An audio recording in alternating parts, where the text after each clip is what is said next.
Dear students, I am Subha Bansiwal, Assistant Professor English, SPC Government College Bhim. Today I am going to explain the poem Indian Summer by Jayant Mahapatra.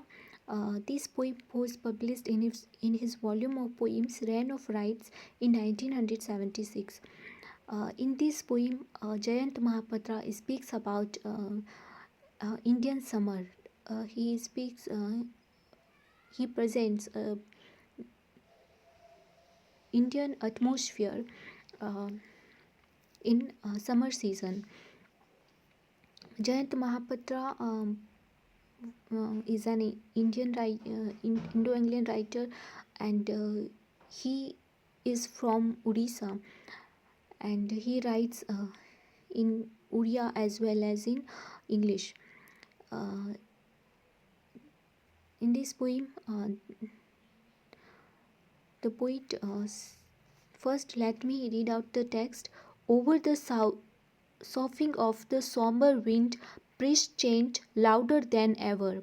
The mouth of India opens, crocodiles move into deeper waters, mornings of heated meadows, smoke under the sun. The good wife lies in my bed through the long afternoon, dreaming still, unexhausted by the deep roar of funeral pyres. In this poem, uh, Indian Summer, Jayant Mahapatra speaks about a day in Indian.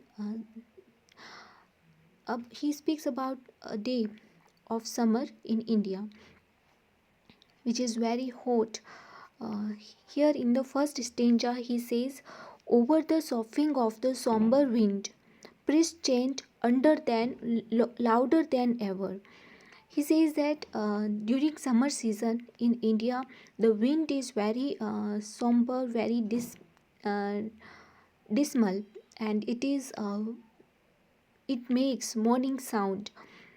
So it is very somber. It is dismal, and during the day in summer season, priests chant their prayers loudly. The mouth of India opens. Here, the line "mouth of India opens" means during summer season, um, the land is dry. There is lack of water, um, so people open their mouth for water. Land is parched. Uh, Here, the poet symbolically presents the situation of India, that in India there is so much poverty and destitution. In the second stanza, the poet says, "Crocodiles move into deeper waters, mornings of heated meadows, smoke under the sun." Uh, in this uh,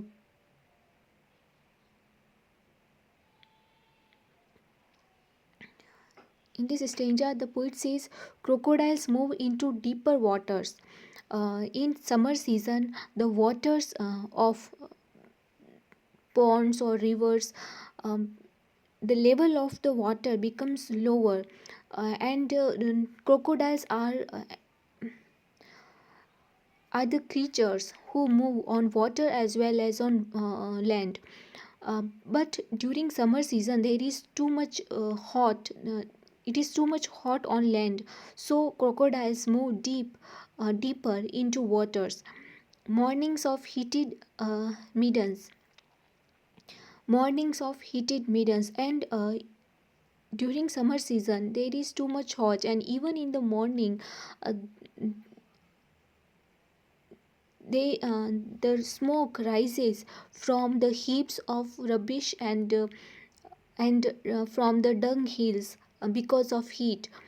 uh, Mornings of heated meadows, smoke under the sun.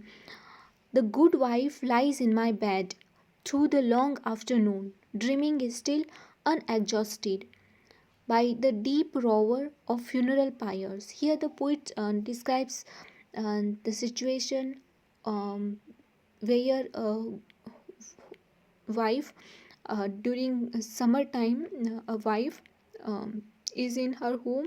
He remains in her home, because there is too much hot outside. So she remains in her home, and she takes rest and she relaxes and rest uh, in her bed.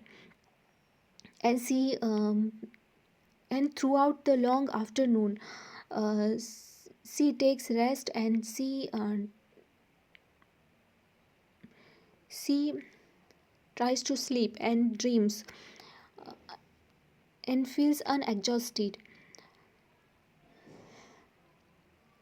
by the deep roar of funeral pyres. And she is unadjusted by hearing the sounds of the morning sound of the winds and the heat outside. The funeral pyres here means the morning sound of heated winds, the winds which are very hot, and the sound which they make are very mournful. So the wife in the homes the wife who is lying in her bed and who is daydreaming, and she is not exhausted by hearing the morning sound of wind, hot wind which is blowing outside. So, in this poem, the poet presents a situation of summer season in India. In India, the atmosphere during summer season is very hot. Uh, During this time, hot winds blows, and even during morning, smoke rises from the land, and even animals like crocodiles move deeper into water to escape the heat outside. And uh, and wives and means women in home uh, take rest throughout the hot afternoon. Throughout the long afternoon, they take rest in their bed.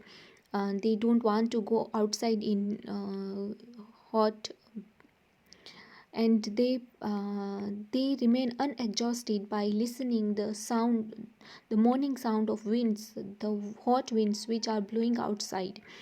So in this poem, the poet presents indians the atmosphere of Indian summer in India. This The poet has described the poet has descriptive quality. He very efficiently describes a situation of summer season.